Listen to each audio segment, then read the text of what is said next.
Good morning and welcome to the 37th Space Symposium. It is another full day of programming here. National security remains on the agenda with lots of topics and lots of panels discussing that. But it's also a day to look at the international partnerships and the international relationships that we're going to see unfolding not only this year, but in the coming years. We have two big panels occurring today at Symposium, amongst a lot of big panels. But two panels I want to quickly share with you to keep an eye on. This morning we will have the Heads of Agency panel. That will feature a number of the nations that are already part of the Artemis Accords: NASA, ESA, CSA, JAXA.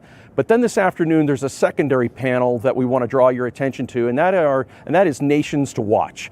That is Egypt, that is Azerbaijan, that is Australia, Portugal, Brazil, and Romania. Those aren't the nations you often think of when you think of today's space program, but they are part of today's space program, and they are the future of the global space programs that are occurring around the world.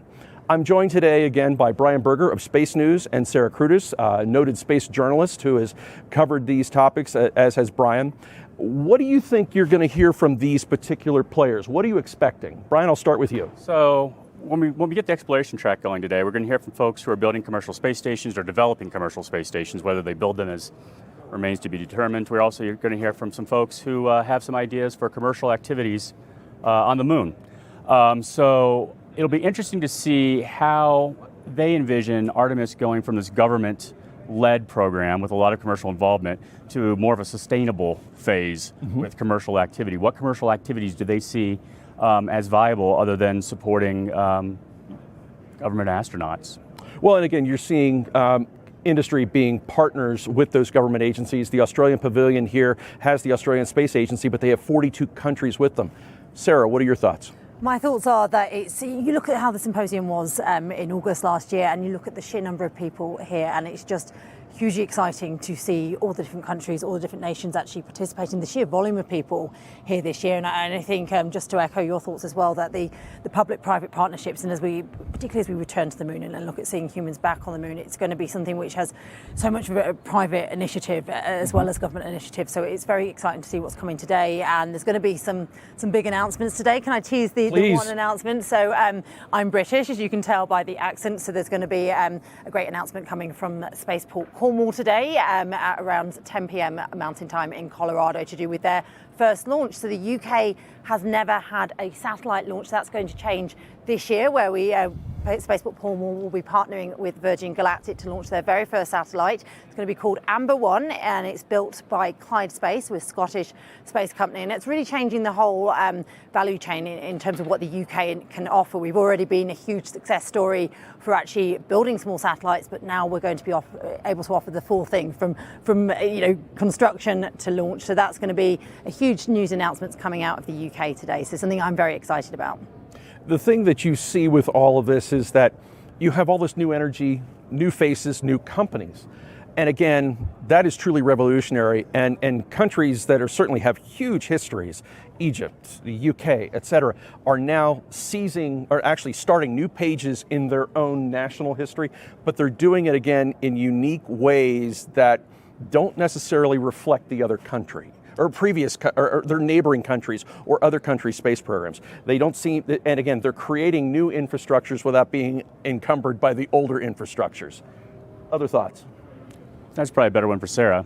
Well, I would say that if you look at the dawn of the space age, and space was pretty much about two superpowers, the USSR and the United States, and now if you were to colour in a map of the world, you'd colour in most countries that have space assets now. And I think what we're seeing is that they're not going to be following the traditional human flight space initiative that we see in the former Soviet Union or in the United States. But what we're seeing is countries utilising what they're good at, utilising their talents, and particularly in the UK, where we've got great, scientific research, great entrepreneurial attitudes. We're seeing countries rather being bespoke to what they are. And I think when we look at space exploration, we are divided. We're divided on Earth, but in space we work together and we collaborate. And I think there's that huge potential now for countries to bring their uniqueness, their unique skills, partnered with commercial companies. There are companies here at this Space Symposium which didn't exist 5, 10 years ago, 15 years ago.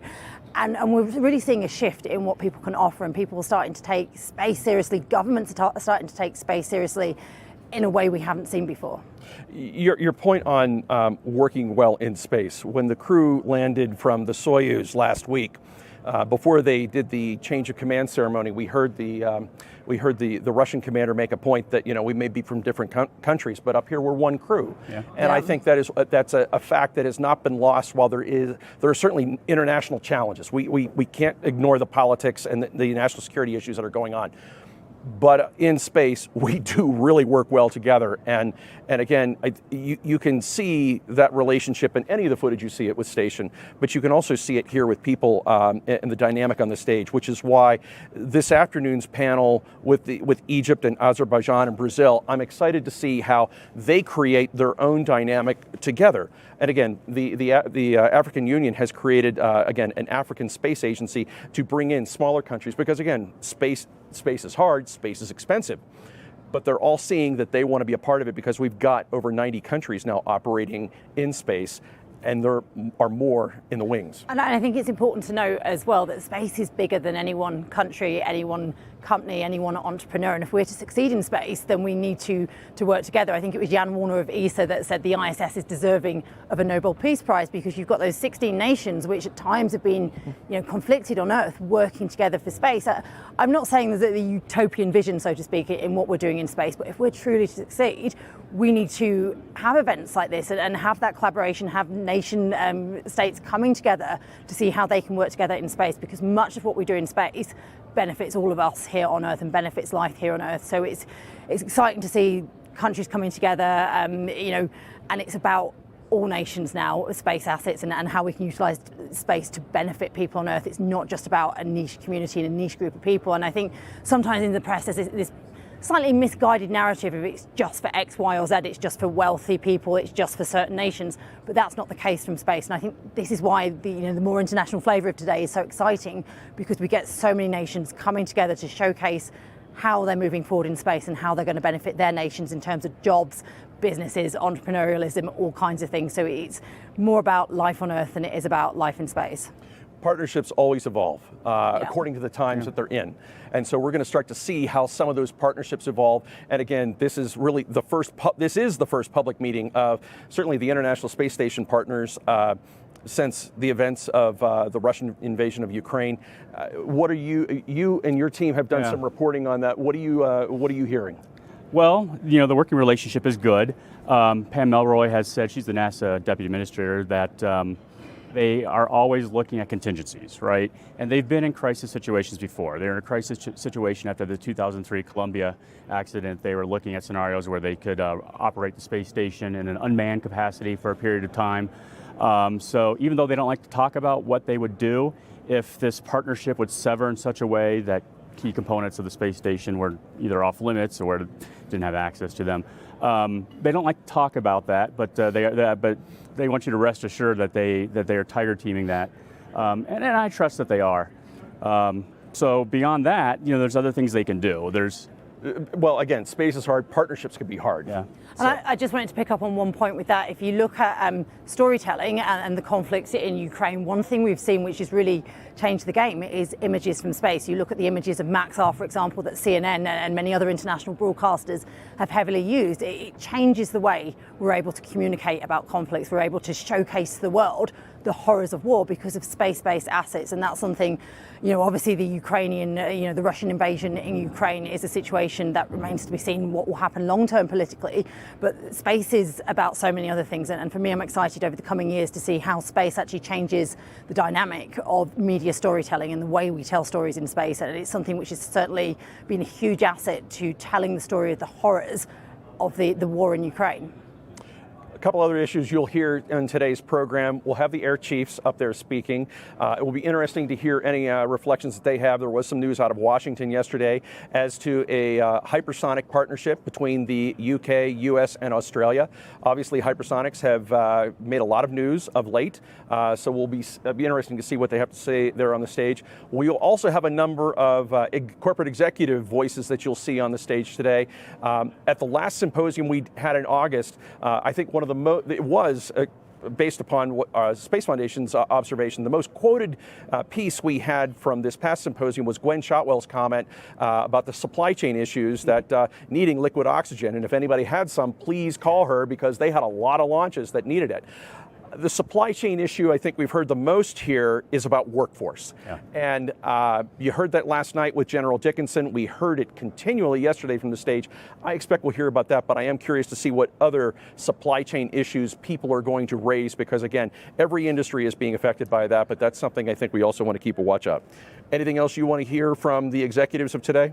No, I'm really looking forward to that panel. I think it'll be interesting to see how we move forward in terms of, these are the Artemis executives. These are the heads of agency states that are going to return human beings to the moon, to send the first human being to the moon, first woman to the moon, sorry, and the next man. So it's going to be hugely exciting to see what they have to say in terms of next steps and those public-private partnerships.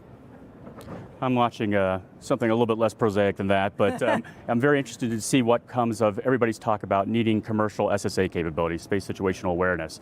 You're hearing from the U.S. military that they don't have enough of this. There's concerns about being blind in space to what other nations are doing. And so we'll see if anything comes from that. There's a lot of companies out here on the floor that have been offering those capabilities for years, and they've been trying to offer them in a commercial capacity. And it seems that now Space Force and Space Command are aligned to accept that relationship. In hearing all the things we've heard that have gone on so far with Space Symposium, I'm reminded of, there was a movie in 1977, not Star Wars, another movie called Close Encounters of the Third Kind. And that movie poster had a great line saying, "We are not alone." Well, I think what a resounding thing we've heard over the course of the symposium is any of the people and companies and countries are saying, we can't do this alone. This is a heavy lift. Again, we hear space is hard, space is expensive, but again, it is going to take partnerships, and how those form, again, we're going to see part of that fold out today with the two heads of agencies, the air chiefs, as well as the corporate executives. All of that is on today's program schedule. There's more to come. Please keep a watch for us on social media with the hashtags of hashtag 37Space, pardon me, as well as hashtag Space Symposium, as well as hashtag Space Foundation. We are grateful for your time. Thank you, Brian. Thank you, Sarah. Thank you. We will be back this afternoon with a wrap-up of today's events. And until then, have a great day at Symposium.